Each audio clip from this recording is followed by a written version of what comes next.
തമിഴ്നാട് മുൻ മുഖ്യമന്ത്രി ജയലളിതയുടെ മരണത്തിന് പിന്നാലെ നിരവധി കൊലപാതക ഗൂഢാലോചന സിദ്ധാന്തങ്ങളാണ് പുറത്തുവന്നത്.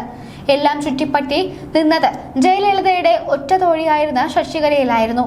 മികച്ച ചികിത്സ ലഭിക്കാതെയാണ് ചെന്നൈ അപ്പോളോ ആശുപത്രിയിൽ വെച്ച് ജയലളിത മരണപ്പെട്ടതെന്നാണ് സർക്കാർ നിയോഗിച്ച അന്വേഷണ കമ്മീഷന്റെ കണ്ടെത്തൽ. ഈ റിപ്പോർട്ട് വിരൽ ചൂണ്ടിയതും ശശികലയ്ക്ക് നേരെയാണ്. ഇപ്പോഴിതാ തൃശൂർ സ്വദേശിനിയായ സുനിത എന്ന യുവതി താൻ ജയലളിതയുടെയും MGRന്റെയും മകളാണ് എന്ന് അവകാശപ്പെട്ട് സുപ്രീം കോടതിയെ സമീപിച്ചിരിക്കുകയാണ്. ജയലളിതയെ ശശികലയും മന്നാർഗുഡി മാഫിയയും ചേർന്ന് കൊലപ്പെടുത്തിയതാണ് എന്നും താൻ അത് നേരിട്ട് കണ്ടതാണെന്നുമാണ് സുനിത അവകാശപ്പെടുന്നത്. ഇതുമായി ബന്ധപ്പെട്ട വെളിപ്പെടുത്തലുകൾ അടങ്ങിയ കത്ത് സുനിത ചീഫ് ജസ്റ്റിസിന് കൈമാറിയിരിക്കുകയാണ്. കൂടാതെ രാഷ്ട്രപതിക്കും പ്രധാനമന്ത്രിക്കും ആഭ്യന്തരമന്ത്രിക്കും കത്ത് നൽകി. കേസിൽ അന്വേഷണം വേണമെന്നും യുവതി ആവശ്യപ്പെട്ടു. ജയലളിത വിളിച്ചത് പ്രകാരം താൻ പോയസ് ഗാർഡനിൽ എത്തിയെന്നും അവിടെ ചെന്നപ്പോൾ സ്റ്റെയർ കേസിന് താഴെ വീട് കിടക്കുന്നതായാണ് കണ്ടതെന്നും സുനിത പറയുന്നു. കാലുകൊണ്ട് അമ്മയുടെ മുഖത്ത് ശശികല ചവിട്ടുന്നതായാണ് കണ്ടത്. താൻ നിലവിളിക്കാൻ ശ്രമിച്ചപ്പോൾ എന്റെ വായ പൊത്തിപ്പിടിച്ച് സീപ്പർ പുറത്തേക്ക് പോയി. പേടികൊണ്ടാണ് ഇത്രയും കാലം ആരോടും ഒന്നും പറയാതിരുന്നത്. എന്റെ അമ്മ മുഖ്യമന്ത്രി ആയിരുന്നപ്പോഴാണ് മരിച്ചത്. സാധാരണക്കാരിയായ ഒരു പെണ്ണിന് എന്ത് ചെയ്യാൻ പറ്റുമെന്ന് സുനിത പറഞ്ഞു. ശശികലയും മണ്ണാർഗുഡി മാഫിയയുമാണ് ഇതിന് പിന്നിലെന്നും ഇവർ ആരോപിക്കുന്നു. ഇതിനു മുൻപ് ഇക്കാര്യം ആരോടും വെളിപ്പെടുത്തിയിട്ടില്ലെന്നും ഇവർ പറയുന്നു. അമ്മയ്ക്ക് നീതി വാങ്ങി കൊടുക്കണമെന്നതാണ് ആഗ്രഹമെന്നും അവർ പറഞ്ഞു.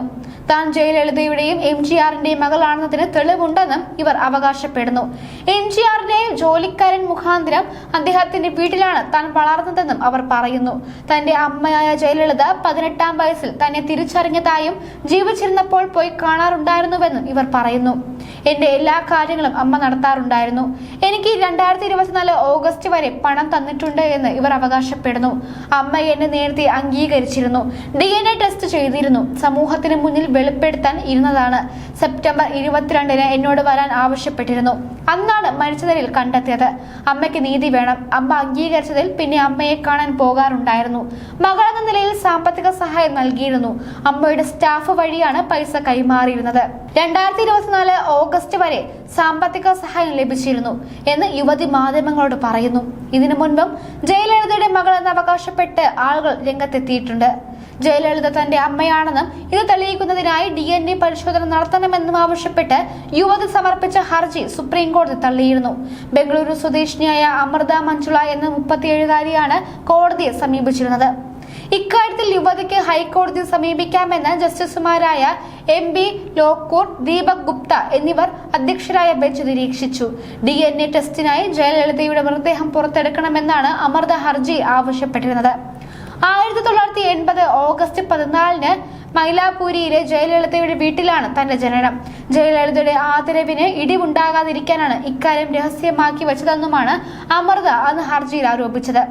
ജയലളിത തന്റെ അമ്മയാണെന്നും അവരുടെ അന്ത്യകർമ്മങ്ങൾ തമിഴ്, ഹിന്ദു, അയ്യങ്കാർ ആചാരങ്ങൾ അനുസരിച്ച് നടത്തണമെന്നും യുവതി അവകാശപ്പെട്ടിരുന്നു. ഈ സംഭവത്തിന് ശേഷമാണ് ഇപ്പോൾ ഒരു മലയാളി യുവതി ജയലളിത തന്റെ മാതാവാണെന്ന അവകാശവാദവുമായി എത്തിയിരിക്കുന്നത്.